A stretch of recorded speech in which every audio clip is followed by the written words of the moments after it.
الكوبايه دي كل ما املاها ميه ما بقاش فيها ميه ليه؟ ها؟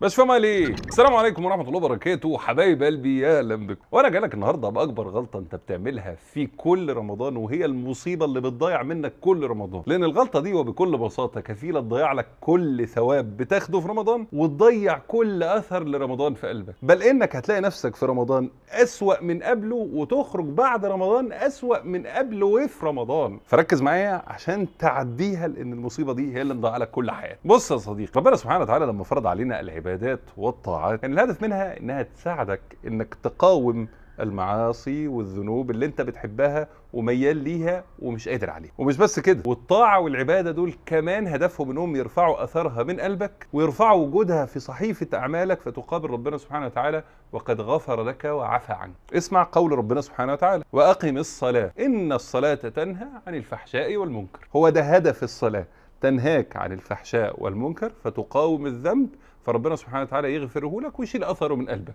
على فكره ده اللي الكفار فهموه لما سمعوا عن الدين. قوم شعيب وهم بيكلموا شعيب قالوا: يا شعيب اصلاتك تأمرك ان نترك ما يعبد آباؤنا او ان نفعل في اموالنا ما نشاء؟ يعني الدين بتاعك ده عايزنا نعبد ربنا سبحانه وتعالى ولا نشرك به شيئا، وكمان ما نتصرفش في اموالنا زي ما احنا عايزين؟ يعني الدين ده هيحكمنا؟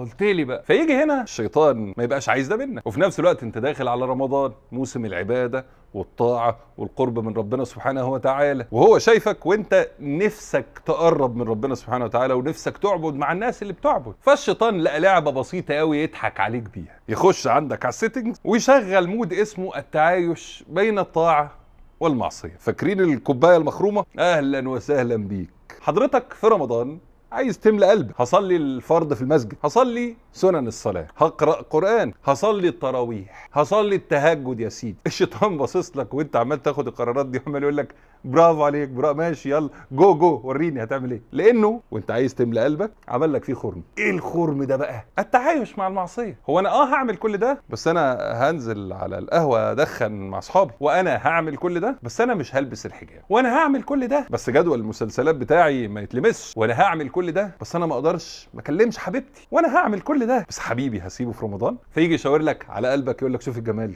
شوف الطاعة، شوف العبادات، شوف إيه اللي ما فيش بينه يا ناس، وانت مش واخد بالك من الخرم اللي بيضيع كل اللي انت بتعمله، بل بيبوظ قلبك اكتر واكتر. فلازم يا صديقي تاخد قرار واضح وصريح: انا مش هسيب خرم في قلبي يضيع كل حسناتي، انا هاخد قرار دلوقتي حالا بتوبة نصوح، انا هبطل تدخين، انا مش هبص على حرام، انا مش هشوف اللي لا يرضي الله عز وجل، انا هقاطع المسلسلات من دلوقتي لباقي عمري. اللي بيجوا يختاروا رمضان مخصوص عشان يعملوا العري والخيانات الزوجية وزنا المحارم ومصايب السودة كلها في رمضان لازم، امال ايه؟ علاقة بره الزواج اسمها الصحوبية اسمها حرام، خطيبك ملوش عندك حاجة الا بزواج باذن الله قبل الزواج، ولا اي حاجة زيه زي الغريب، خطيبتك مش مراتك، اتقي الله. اقفلوا الخرم يا اخواتي، اقفلوا الخرم. النبي صلى الله عليه وسلم في الحديث قال: ما نهيتكم عنه فاجتنبوه وما امرتكم به فافعلوا منه ما استطعتم. اللي قلت لكم تبطلوه تبطلوه، ده اهم من ان انتوا تزيدوا في بعض العبادات. يعني عايز اقول لك ايه؟ يعني عايز اقول لك هدف رمضان الاعظم مش انك تختم القرآن،